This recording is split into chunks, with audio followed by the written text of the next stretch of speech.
Assalamualaikum warahmatullahi wabarakatuh. Marhaban ya Ramadan. Selamat datang bulan Ramadan, bulan yang penuh rahmat, berkah dan ampunan dari Allah Subhanahu wa taala. Bulan di mana umat Islam bersuka cita dan berlomba-lomba untuk melakukan kebaikan dan amalan terbaiknya di bulan ini. Tak terkecuali teman-teman penyandang diabetes mellitus. Tentu semuanya ingin melakukan yang terbaik di bulan Ramadan ini. Akan tetapi sering muncul pertanyaan, apakah teman-teman penyandang diabetes mellitus ini boleh melakukan puasa? Bagaimana tips dan cara agar tetap sehat dan bugar selama melakukan ibadah puasa di bulan suci Ramadan?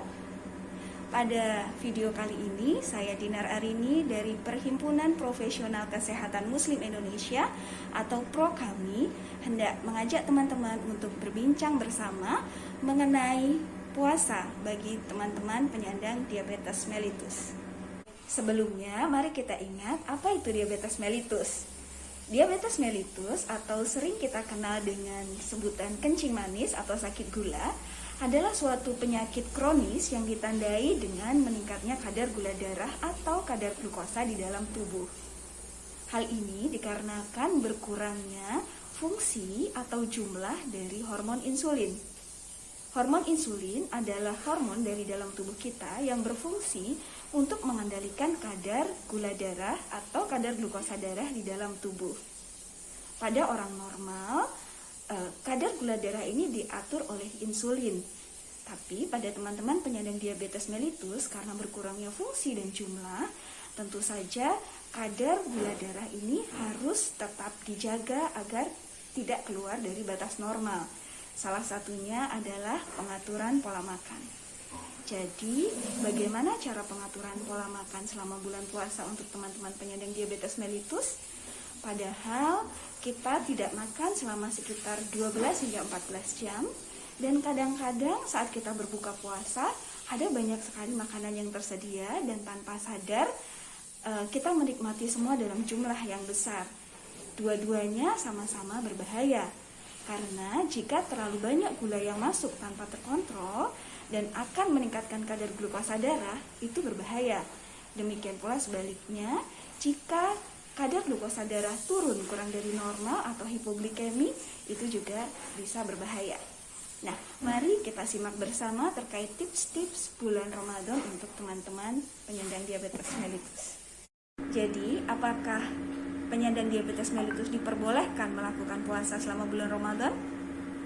Tentu saja diperbolehkan, dengan catatan kadar glukosa darah atau kadar gula darah di dalam tubuh pada kondisi stabil dan tidak ditemukan penyakit penyerta atau kondisi fisik yang membahayakan jika seseorang melakukan puasa di bulan Ramadan.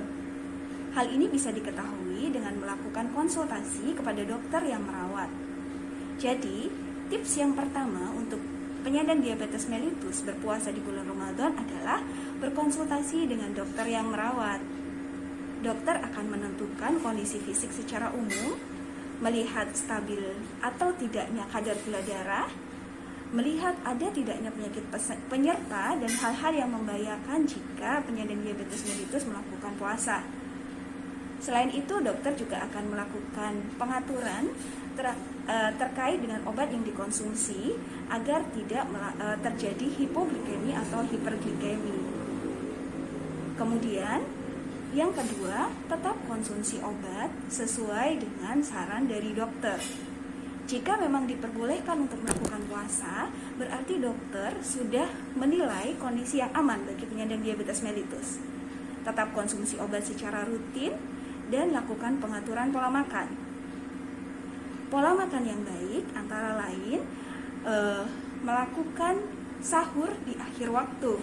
Jadi kita tidak melakukan puasa dengan kondisi sahur yang terlalu awal ataupun mengakhirkan buka, tapi kita melakukan sesuai dengan yang disunahkan Nabi, mengakhirkan sahur dan menyegerakan berbuka. Dengan demikian, kadar glukosa darah di dalam tubuh tidak terlalu turun, terutama untuk teman-teman penyandang diabetes mellitus. Nah, bagaimana dengan sahurnya? Apa yang harus kita konsumsi pada saat sahur? Yang pertama, pilihlah pilihlah karbohidrat yang merupakan jenis karbohidrat kompleks. Karbohidrat kompleks adalah jenis karbohidrat yang saat diolah membutuhkan waktu yang lebih lama. Jadi kita akan lebih merasa kenyang dengan jangka waktu yang lebih lama sehingga selama berpuasa tidak mudah lapar. Contohnya beras, terutama beras merah, kemudian ubi, kentang, labu siam, serta makanan yang banyak mengandung serat. Pada saat sahur, pilihlah makanan-makanan dengan karbohidrat kompleks dan memiliki kadar serat yang tinggi. Untuk penyandang diabetes mellitus, hindari menggunakan karbohidrat simplex yang diolah lebih cepat meningkatkan kadar gula darah, tapi juga lebih cepat lapar. Contohnya sirup, kemudian air gula, kolak. Jadi saat berbuka puasa pun pilihlah karbohidrat kompleks, sehingga kita lebih sedikit memasukkan kadar gula darah atau glukosa darah, sehingga pada saat kita sudah beberapa saat tidak mengkonsumsi makanan atau kadar glukosa kita rendah, tidak langsung tiba-tiba naik tinggi sehingga terjadi hiperglikemi. Jadi pada saat berbuka pun minum air putih, kemudian boleh dengan kurma untuk mengembalikan, tapi dengan kadar yang secukupnya. Tidak terlalu berlebihan, tapi juga tidak kurang. Kemudian setelah minum air putih, makan kurma, boleh kita mengkonsumsi karbohidrat kompleks, misalnya nasi atau ubi atau apapun, dengan disertai dengan sayur dan buah serta protein yang cukup. Cukup berarti tidak berlebihan, tapi juga tidak kekurangan. Jadi tadi yang pertama adalah konsultasikan dengan dokter, kemudian yang kedua tetap konsumsi obat, yang ketiga lakukan pengaturan makan dengan memilih karbohidrat kompleks, menghindari karbohidrat simplex, serta yang keempat, perhatikan asupan cairan. Tetap perhatikan asupan cairan pada tubuh kita meskipun kita berpuasa. Usahakan tetap mengkonsumsi 2 liter cairan selama 1 hari. Meskipun kita berpuasa, usahakan sekitar 7 hingga 8 gelas kita konsumsi setiap harinya. Dengan cara misalnya pada saat bangun tidur kita minum 1 gelas, kemudian saat sahur kita minum 1 gelas, menjelang insya kita minum 1 gelas, sudah dapat 3 gelas. Kemudian pada saat awal berbuka 1 gelas, saat makan buka puasa makan besar 1 gelas, menjelang tarawih 1 gelas, sebelum tidur 1 gelas. Di sela-selanya bisa kita konsumsi 1 gelas lagi. Maka kebutuhan cairan akan tercukupi. Karena apabila kebutuhan cairan tidak tercukupi dengan baik, maka akan terjadi dehidrasi yang juga membahayakan bagi penyandang diabetes mellitus. Nah, tips yang terakhir adalah tetap lakukan aktivitas fisik. Meskipun kita berpuasa, tetap aktif dan melakukan kegiatan fisik diperlukan untuk menjaga kebugaran tubuh kita. Dengan catatan, latihan fisik yang dilakukan adalah latihan fisik ringan. Jangan terlalu membebani tubuh, apalagi berolahraga berat untuk teman-teman penyandang diabetes mellitus. Hal ini dikarenakan ditakutkan akan terjadi penurunan kadar glukosa darah yang cukup drastis sehingga menyebabkan hipoglikemi yang membahayakan bagi penyandang diabetes mellitus. Itu beberapa tips yang kita bisa lakukan selama bulan puasa untuk teman-teman penyandang diabetes mellitus. Konsultasikan ke dokter, tetap konsumsi obat yang disarankan oleh dokter, atur pola makan, jangan lupa untuk mengkonsumsi serat dan buah-buahan, tetap usahakan cairan sebanyak sekitar 2 liter, dan melakukan aktivitas ringan selama berpuasa.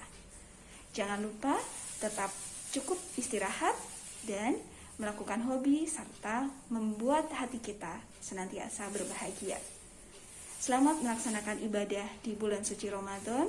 Semoga keberkahan dan rahmat dari Allah Subhanahu wa Ta'ala terlimpah untuk kita semua.